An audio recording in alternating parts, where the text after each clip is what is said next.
தேசிய ஜனநாயக கூட்டணி சார்பில் ராமநாதபுரம் நாடாளுமன்ற தொகுதியில் போட்டியிடும் முன்னாள் முதலமைச்சர் ஓ பன்னீர்செல்வம் அறந்தாங்கி சட்டமன்ற தொகுதி நிர்வாகிகள் கூட்டத்தில் பங்கேற்றார். அவருக்கு பாஜக, அமமுக உள்ளிட்ட கூட்டணி கட்சி நிர்வாகிகள் உற்சாக வரவேற்பு அளித்தனர். வரவேற்பின் போது ஆரத்தி எடுத்த 2 பாஜகவை சேர்ந்த பெண்களுக்கு தனது சட்டை பாக்கெட்டிலிருந்து 500 ரூபாய் கட்டை எடுத்த ஓபிஎஸ் 4 500 ரூபாய் நோட்டுகளை வழங்கினார். தேர்தல் விதிமுறைகளை மீறி பாஜகவை சேர்ந்த பெண்களுக்கு ஓபிஎஸ் பணம் அளித்த வீடியோ வெளியாகி பரபரப்பை ஏற்படுத்தியுள்ளது. விருதுநகர் நாடாளுமன்ற தொகுதியில் அதிமுக கூட்டணியில் தேமுதிக சார்பில் போட்டியிடும் விஜய பிரபாகரன் விஜயகாந்த் பிறந்த ஊரான அருப்புக்கோட்டை அருகே ராமானுஜபுரத்திற்கு வருகை புரிந்தார். விஜயகாந்தின் சொந்த ஊருக்கு வந்த அவரது மகன் விஜய பிரபாகரனுக்கு ஊர் மக்கள், தேமுதிக நிர்வாகிகள் மற்றும் அதிமுக நிர்வாகிகள் உள்ளிட்ட கூட்டணி கட்சி நிர்வாகிகள் திரண்டு வந்து வரவேற்பு அளித்தனர். மேலும் விஜயகாந்த் அவரது மூதாதையர்கள் வாழ்ந்த இடத்தை பார்த்த விஜய பிரபாகரன் கையெடுத்து கும்பிட்டு நெகிழ்ச்சியடைந்தார். இறுதியாக செய்தியாளர்களை சந்தித்து பேசிய விஜய பிரபாகரன் விஜயகாந்தின் பெயருக்கு களங்கம் விளைவிக்காமல் 100% மக்களுக்காக உழைக்க தயாராக உள்ளதாகவும், மக்களுக்காக நிச்சயம் தன்னுடைய குரல் நாடாளுமன்றத்தில் ஒலிக்கும் என நம்பிக்கை தெரிவித்தார். பிறந்தவர் எங்க அப்பா கேப்டன் இங்க தான் பிறந்தாரு. எங்க சொந்தக்காரங்களாம் இங்க இருக்காங்க. பிரச்சாரம் இங்க வந்து சாமியை தரிசனம் பண்ணிட்டு பூரி வீட்டுல இருந்து ஆரம்பிக்கணும் அப்படின்னு ராமானுஜத்துக்கு வந்து சாயங்காலம் விருதுநகர்ல இருந்து இவரோட பிரச்சாரத்தை ஆரம்பிக்கும்.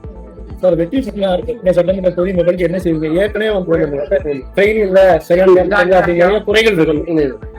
என்ன செய்ய வெற்றி பெற்று வந்தா நிச்சயம் இந்த மக்களுக்கு என்ன குறைகள் இருக்கோ அது எல்லாமே பூர்த்தி செய்யப்படும்.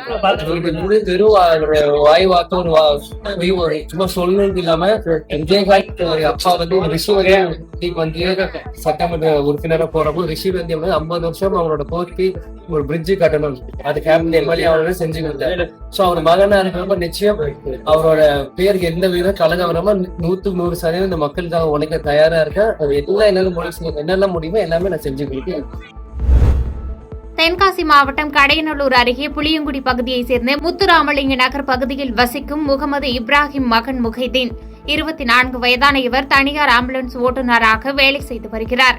இவர் அப்பகுதியில் உள்ள 11ஆம் வகுப்பு படிக்கும் பள்ளி சிறுமிக்கு காதலிக்குமாறு தொந்தரவு செய்ததாக கூறப்படுகிறது. மேலும் பள்ளி செல்லும் மாணவியை தொடர்ச்சியாக பின்னால் சென்று தன்னை காதலிக்குமாறு தொடர்ந்து சில்மிஷத்தில் ஈடுபட்டு வந்ததாக கூறப்படுகிறது. இதுகுறித்து சிறுமி தன்னுடைய பெற்றோர்களிடம் கூறியதை தொடர்ந்து பெற்றோர்கள் உடனடியாக புளியங்குடி அனைத்து மகளிர் காவல் நிலையத்தில் புகார் அளித்தனர். அதன் அடிப்படையில் அனைத்து மகளிர் காவல் நிலைய இன்ஸ்பெக்டர் ஜெயலட்சுமி முஹைதீனை போக்சோ வழக்கில் கைது செய்து விசாரணை நடத்தி வருகின்றனர். பாதகம் செய்பவரை கண்டால் நாம் பயங்கொள்ளலாகாது பாப்பா, மோதி மிதித்து விடு பாப்பா, அவர் முகத்தில் உமிழ்ந்து விடு பாப்பா. அண்மை செய்திகளை உடனுக்குடன் தெரிந்து கொள்ள இணைந்திருங்கள் இயம்நாடு தொலைக்காட்சியுடன்.